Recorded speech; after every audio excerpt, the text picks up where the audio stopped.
Welcome to Box of Random Tabletop, where professionalism smells like soap. I am Avery Almega, in case you don't speak awesome. Today we're talking about the fan-made role-playing game called The Legend of Zelda role-playing game. It's pretty redundant. Stop it, baby, game over. More specifically, today we'll be talking about the system for the system overview of the Legend of Zelda RPG. And for those of you wondering, the basics of what makes this system unique and special, first off, it's very beginner-friendly.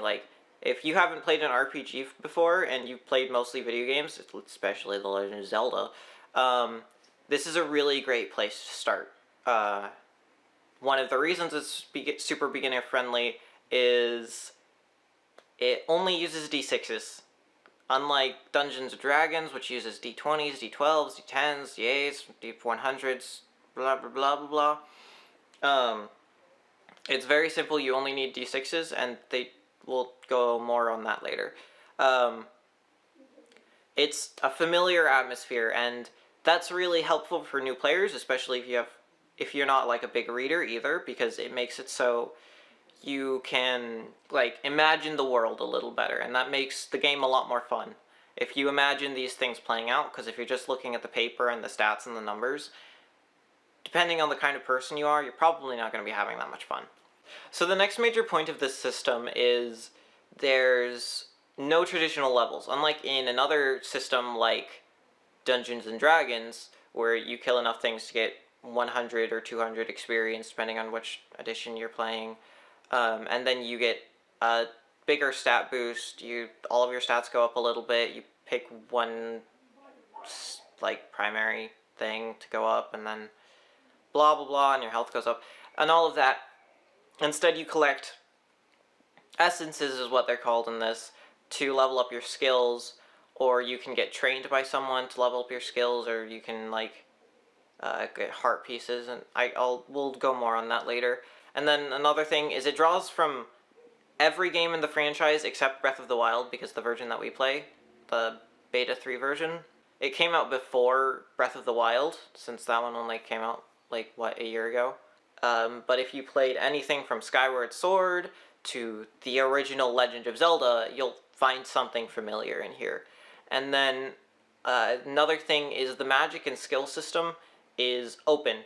You can create your own spells and your own skills or items for your players to use, and you don't have to use the set lists unless you really understand the system, and you can make the new stuff. It's really easy and new user accessible to make your own stuff.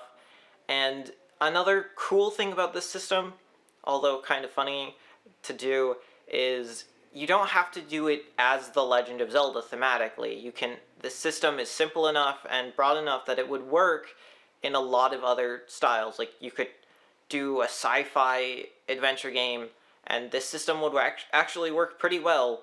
It is meant more for magic and stuff, but it definitely would work in other settings. So what makes the system feel like Zelda? Because I do really think it does feel like Zelda. First of all, on your character sheet, your health, your magic, and your stamina are recorded for the health, it's recorded in hearts, which is kind of awesome. And damage is even calculated in hearts, but basically 1 heart equals 4 health. And then your magic and stamina are bars with the golden outline thing from the games, and it's cool. It's something on the character sheet, and I like it. That's really it. The second big thing that it does is it has 3 major distinct systems of magic.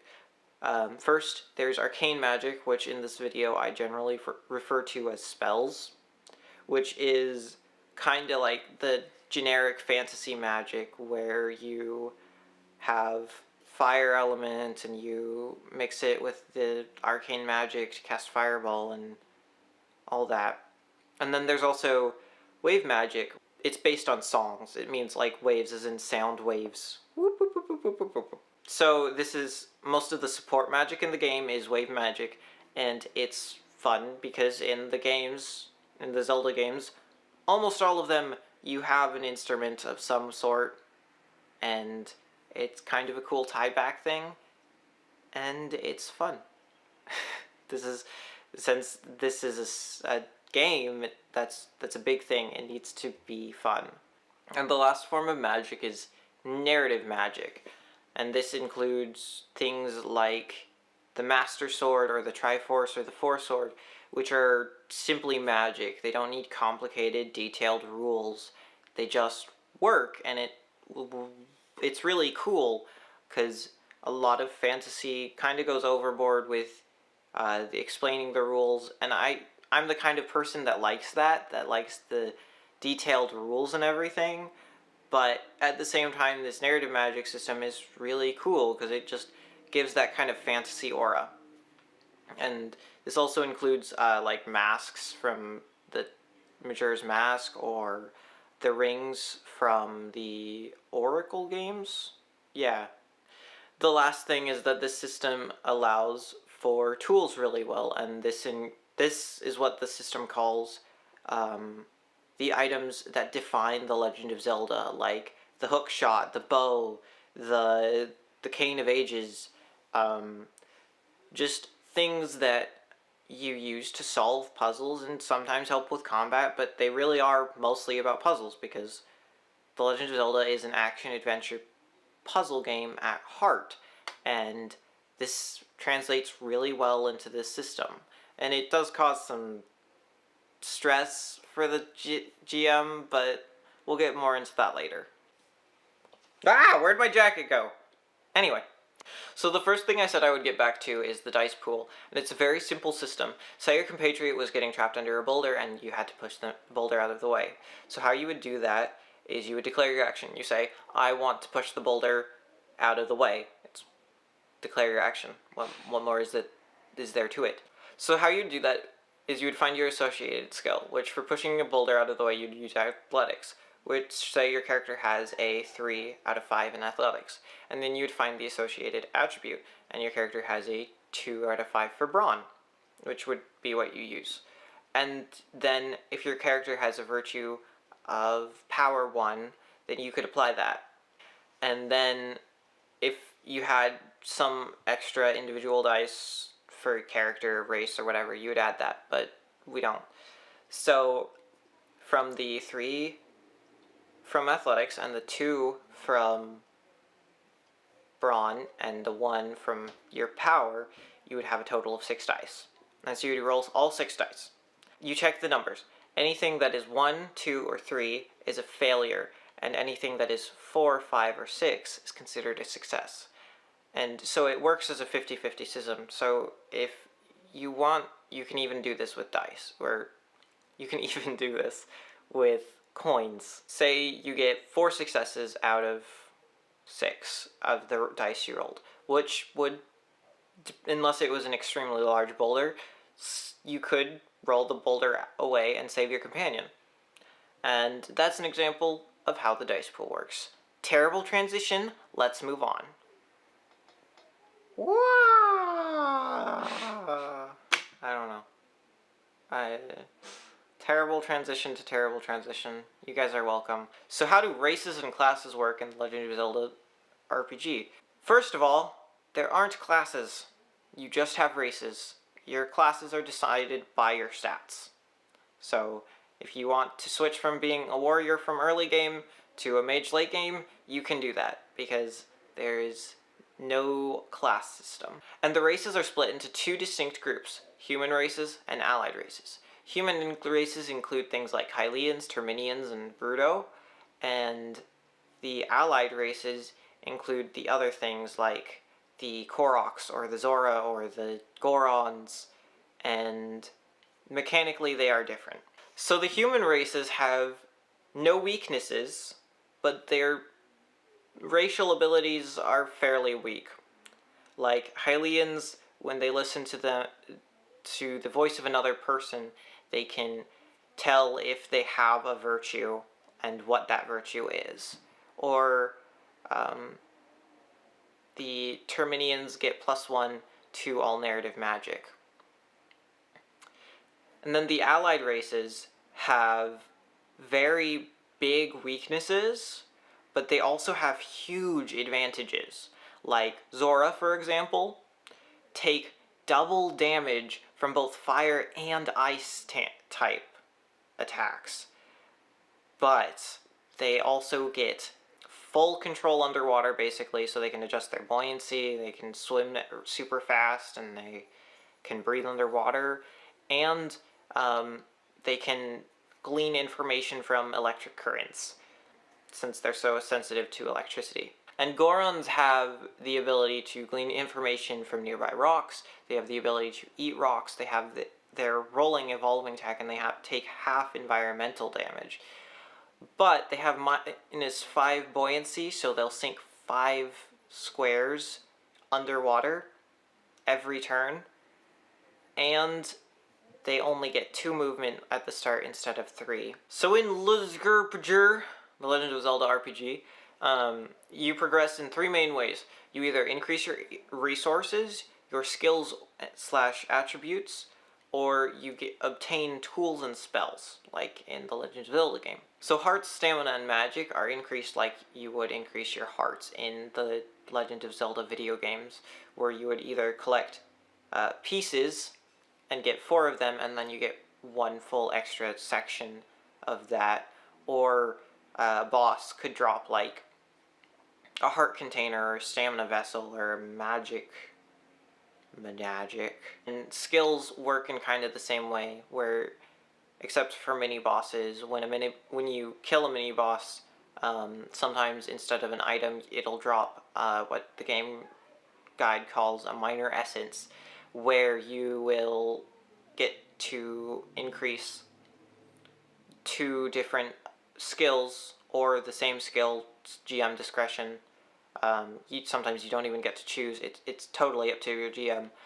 Attributes increase only through boss drops. Like, you can only get containers for attributes. You don't, like, collect heart pieces. You can't collect brawn pieces and then you get a brawn after. You can only get them in big chunks. Your character can also advance by obtaining tools, and you can get these in a variety of ways, from defeating mini-bosses, to completing challenges set by NPCs, to obtaining them from Great Fairies, and this includes things like the hookshot, Din's Fire, or the boomerang, and I know Din's Fire sounds like a spell, but according to this system it is actually a tool.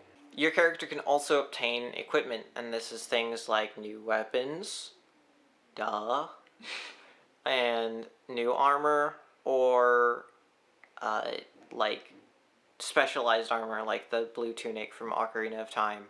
And lastly, your character can get new spells or techniques. You obtain them in mostly the same way. You can either be taught them or find an ancient manuscript or spell book in a dungeon. They do work a little bit differently though, and we'll go into that right now. Oh hey, it's back!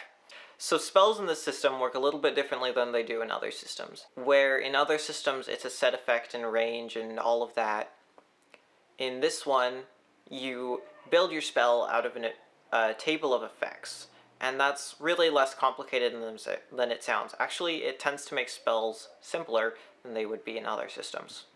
So how would you make Fireball in this system? Well, it's pretty simple. You would first use the Missile 1 spell, which defines your range since it's your base spell. And it costs 1 MP and has a range of 5, and it does 1/2 heart damage. Then you would combine it with the Imbue Fire 1 effect, and that would add the fire element to the spell, and it would make it so the next turn the enemy burns for 1/4 heart damage. And last, you would add the Blast spell, which costs 2 MP and harms the opponent for 1 full heart damage. So as you can see, the spell system may seem a little intimidating at first, but it is pretty simple. Another thing I forgot to add about the spells is for every effect it costs another action, and since you have 3 actions per turn, that spell would take your entire turn to cast, and you couldn't do anything else. So tools work in pretty much the same way as spells, where they're a collection of effects, and then you mix them all together to perform an action. Except for 2 major differences. One, they don't always cost magic. Some magical tools do cost magic along with the action cost.